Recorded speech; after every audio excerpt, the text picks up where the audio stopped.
Prepare to be on the edge of your seat as we dive into an unbelievable encounter where a Karen demands the impossible at an impound lot, only to face the electrifying consequences.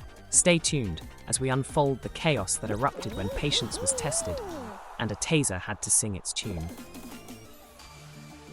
This story is from roughly 2013. I was an adjuster for Lizard Insurance and would go to many tow lots after car accidents and decide if a car was a total loss or send it to a body shop, as well as do the initial write-up of an estimate on repair costs. The tow lot I was at this day also worked with the state police and housed their overflow storage for anything deemed evidence and on hold from release. These vehicles were kept behind a locked gate inside the already fenced, gated tow yard. I was there to do an appraisal on 2 vehicles that had been involved in a minor accident. However, both were left unable to drive from the scene due to either multiple flats, lights knocked out, or windows busted. I've finished the first vehicle, and I've started taking photos of the second vehicle. I have headphones in, and I'm listening to the album Cavalcade by the Flatliners. Seriously, check them out. Anyhoot, I see a woman, I'd guess around 50, walk up to the police evidence lot, and the gates swing open out of the corner of my eye. Not paying much attention as the vehicles I was working with were on the same side of the lot, but about 50 meters down from the evidence lot. As my back is turned to this woman, I will hereon refer to as Karen. I take the last couple of photos I need. The last being a photograph of the VIN of the vehicle, which is located where the windshield meets the hood, almost on the dash through the windscreen.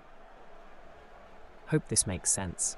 Karen, out of literally nowhere, grabs both cables to my headphones from behind and rips them out of my ears. Excuse me. Why are there 2 cars in front of mine so I cannot get it out?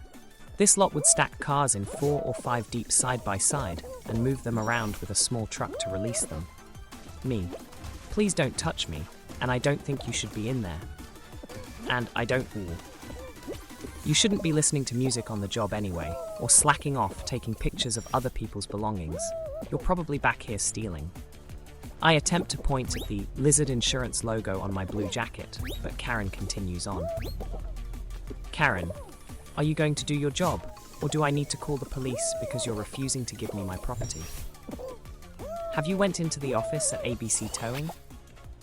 No, I saw you here, and you need to move these cars so I can get mine and leave. As Karen opens the door and gets into the first car in the ones blocking her. Hey! No, you can't go in there. That is police evidence. I use my cell phone to call ABC Towing and inform them. If you won't move these cars, then I will. Where are the fucking keys? Me, in the office with the employees. At this time, the manager comes running out with one of those weird smartphone Nextel-style phones in his hand end. Hey lady, get the hell out of there. Those cars are property of the state police. M frantically uses his Nextel to talk to someone. M sees the chain used to keep the lock closed has been cut with bolt cutters, Yao. Karen was carrying a pair of bolt cutters and had thrown them into her car when she was back at it. M and Karen argue back and forth. I intently listen and half pay attention as I finish my duties for work. About 8 to 10 minutes pass and 7 police cars come flying back into the lot.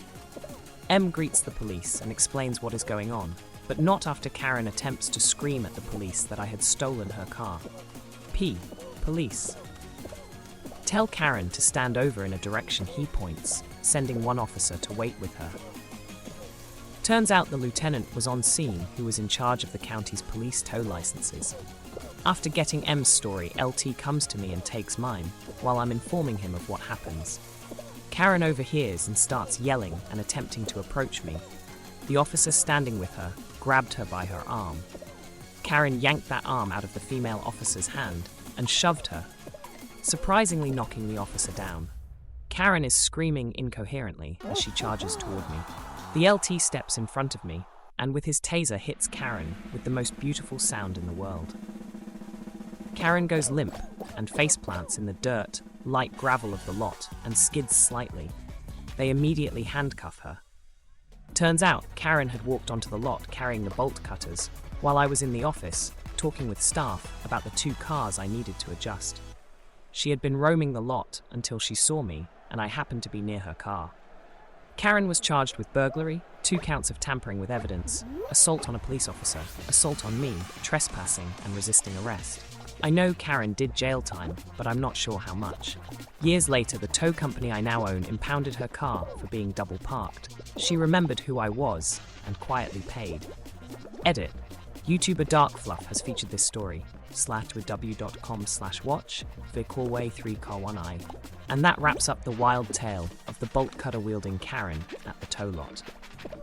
If you found this story as jaw-dropping as we did, don't forget to like, share, and subscribe for more crazy encounters and unbelievable real-life events. See you next time.